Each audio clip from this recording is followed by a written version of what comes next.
Well, tonight is the time that we change our clocks for daylight savings time. We're springing forward, which means we're losing an hour of sleep.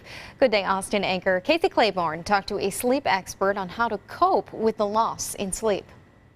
Well, the thrilling time has come once again to mess with the very fabric of our existence, adjusting our clocks and our precious sleep.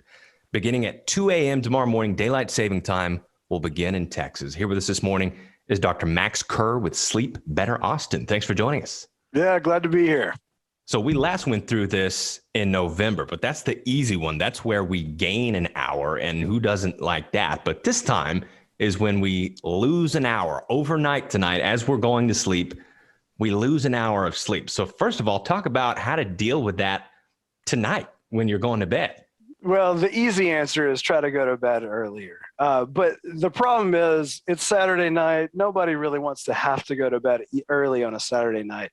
So what you can do is you can try to plan to sleep longer. The problem then becomes that we're trying to play and we're messing with our circadian rhythms. That's really how we sleep healthily. We need to pay attention to the rhythms that nature provides us. And so the best way for us to do that is to get in touch with sunlight. So in the morning, for us to kind of get back onto a circadian rhythm, it's very important to get up, see kind of the sunrise. Our body really likes those wavelengths of light. It starts getting our clock set back in motion, the appropriate motion. And so get up, enjoy the sunrise if you didn't have a too rough of a night, and listen to the birds chirp. And usually that time of day is really fun to be a part of anyway. Okay. And so once we get over the hurdle of going to bed early tonight and getting through the actual time change, then we're dealing with this longer daylight for the next several months. How do you deal with that for people who are used to going to bed in the darkness? Well, so right out of the gates, again, our circadian rhythms are good, for lack of a better term, they're going to be jacked. And so we have to get our body back into time with the sunlight. And so now we're going to be going to sleep while there's a little bit more sun, and we're going to be waking up where there's no sun at all. The body really enjoys seeing the sun go down and seeing the sun rise. And so somehow getting that exposure is going to be very important. Now, for some of us in the nighttime, it's not going to be that easy. So low dose melatonin can actually stimulate and reset the circadian rhythms. That'll actually set our body clocks to help us go to sleep a little bit earlier in the day, or what our body thinks is a little bit earlier in the day. Any other tips you want to talk about that could get us through this hurdle? This is practical sleep hygiene.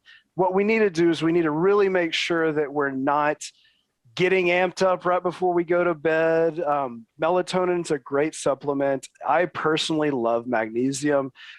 Screen time right before bed is not the ideal time, because remember, what we're trying to do is we're trying to affect the neurons in our eyes, and we don't want the body to think the sun is still shining on us. One of the greatest things for the body is that early morning light. Just getting 20 minutes of exposure through a window is good, but even sometimes 5 to 8 minutes of real true sunlight hitting the eyeball is really fantastic.